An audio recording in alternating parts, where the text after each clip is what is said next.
प्यारे विद्यार्थियों, आप सब लोगों को नमस्कार।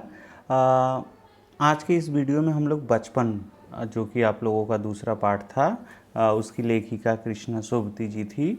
उस पाठ के बारे में आप लोगों ने पहले ही मैंने 2 वीडियो पोस्ट किए थे। उस 2 वीडियो में आप लोगों ने उस पाठ के बारे में सारी चीज़ें समझे थे।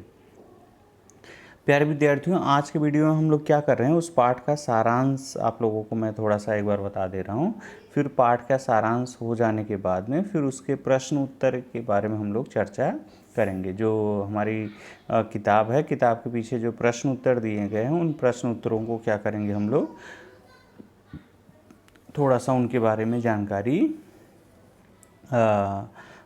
लेंगे। फिर उसके बाद आपको क्या करना है प्यारे विद्यार्थियों, ये जो सारांश है, जिन विद्यार्थियों ने लिखकर भेजा था, बहुत सुंदर लिखा था। मैंने कई लोगों का देखा।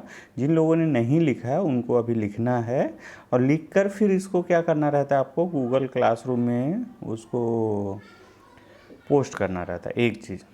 दूसरी चीज़, आपको ना अपने मन से ये सारांश पूरा पाठ समझ में आना चाहिए कि आखिर जैसे सीरियल वाइज क्या हुआ था, पहले क्या हुआ था, फिर क्या हुआ था, फिर क्या हुआ था, फिर क्या हुआ था। ये सारी चीज़ें अगर आपको समझ में आ जाएंगी तो इसका मतलब क्या होगा, आपको पाठ को समझने में ज़्यादा सुविधा होगी।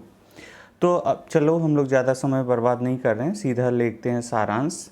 लेखिका ने इस पाठ में अपने बचपन के बारे में बताया है। लेखिका का जन्म पिछली शताब्दी में हुआ था। इसकी चर्चा मैंने पहले भी किया था। पिछली शताब्दी में हुआ था का मतलब क्या हुआ है, हम जो है 2020 में चल रहे हैं। उनका जन्म 1901 से लेके 2000 तक हुआ होगा, इसलिए लेखिका कह रहे हैं उनका जन्म क्या हुआ था, पिछली शताब्दी में हुआ था। अभी लेखिका की उम्र दादी या नानी जितनी होगी। बचपन से लेकर अब तक उनके पहनावे में बहुत परिवर्तन आए। बचपन में वह रंग बिरंगे कपड़े पहनती थी, जैसे नीला, जामुनी, ग्रे, काला, चॉकलेटी, परंतु अब वह सफ़ेद रंग के कपड़े पहनती हैं।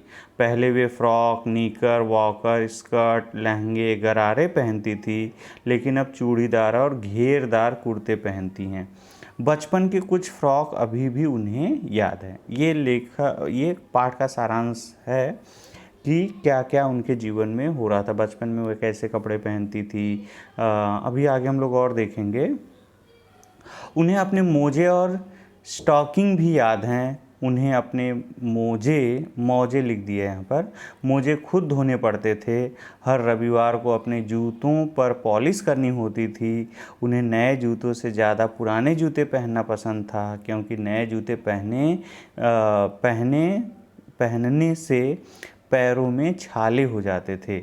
आज भी उन्हें बूट पॉलिश करना पसंद है।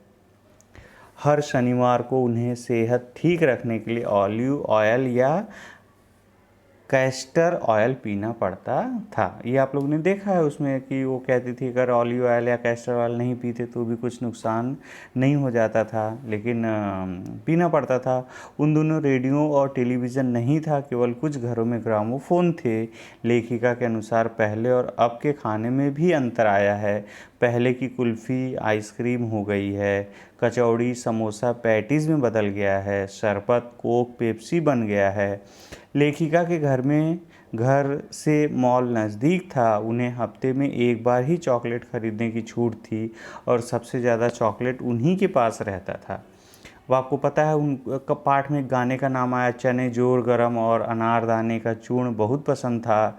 लेखिका को पहले के चने जोर गरम और अब वाले में अंतर नहीं लगता, उसका स्वाद वैसा ही है। लेखिका ने अपने बचपन शिमला रिज पर बहुत मज़े किए हैं। घोड़ों की सवारी भी उन्होंने की। सूर्यास्त के समय दूर दूर तक फैले पहाड़ मनोरम दृश्य प्रस्तुत करते। चर्च की बजती घंटियों होना चाहिए, वहाँ घंटियाँ लिख गया है। घंटियों का संगीत सुनकर लगता प्रभु ईश कुछ कह रहे हों। स्कैंडल पॉइंट के सामने के शोरूम में शिमला कालका ट्रेन का मॉडल बना था। पिछली सदी हवाई जहाज़ कभी कभी देखने को मिल जाते थे। हवाई जहाज़ देखकर ऐसा लगता था जैसे कोई भारी भरकम पक्षी पंख फैलाकर तेज़ गति से उड़ा रहा हो। गाड़ी के मॉडल वाली दुकान के साथ ही एक और दुकान थी जहाँ से लेखिका ने अपना पहला चश्मा बनवाया था, और वहाँ के डॉक्टर क्या थे? अंग्रेज थे। शुरू शुरू में चश्मा लगाना उन्हें अटपटा लगता था। डॉक्टर ने आश्वासन दिया था कुछ दिनों में उनका चश्मा उतर जाएगा, परंतु आज तक वह नहीं उतरा। इसकी जिम्मेदारी लेखिका खुद ले रही हैं। इसकी जिम्मेदार लेखिका खुद हैं।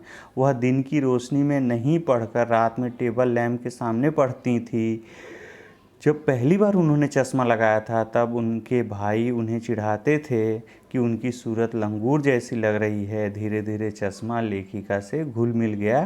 फिर बाद में लेखिका ने क्या बताया कि उनके जीवन में चश्मा इस तरह से घुल मिल गया कि क्या हो रहा था, अब अगर चश्मा उतार दें तो उनका चेहरा अच्छा नहीं लगता है। ठीक है, कुछ कठिन शब्द हैं प्यारे विद्यार्थियों, अगर आप लोग ध्यान से देखोगे तो आपको दिखाई देगा। शताब्दी का मतलब क्या हो रहा है? 100 साल का समय। फ्रील का मतलब क्या दिया हुआ है उसने? झालर।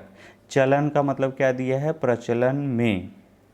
केस्टर ऑयल का मतलब क्या है? अरंडी का तेल। ये एक क्या कह सकते हो, वनस्पति है। ऑलिव ऑयल जैतून का तेल। खुराक निश्चित मात्रा। खुराक का मतलब कहते हैं डोज, जिसको आप लोग अंग्रेजी में कहते हो। मितली, मितली मतलब उल्टियाँ। आपको मन कर रहा है कुछ ज़्यादा खा लिया, कभी कभी पेट में डाइजेशन का प्रॉब्लम है, जो भी है। मुंह में पानी भर आना का मुहावरा है, इसको जानते हो आप लोग? लालच आना। नीरा, नीरा मतलब केवल। कमतर मतलब कम अच्छा, दूसरों से कंपेयर करते हैं उससे कमतर है। खींचना का मतलब होगा क्रुद्ध होना, मतलब कुछ कर नहीं पा रहे हो आप, खाली क्या कर रहे हो? खींच रहे हो। सुविधे, सुविधे का मतलब क्या है? सुविधाजनक।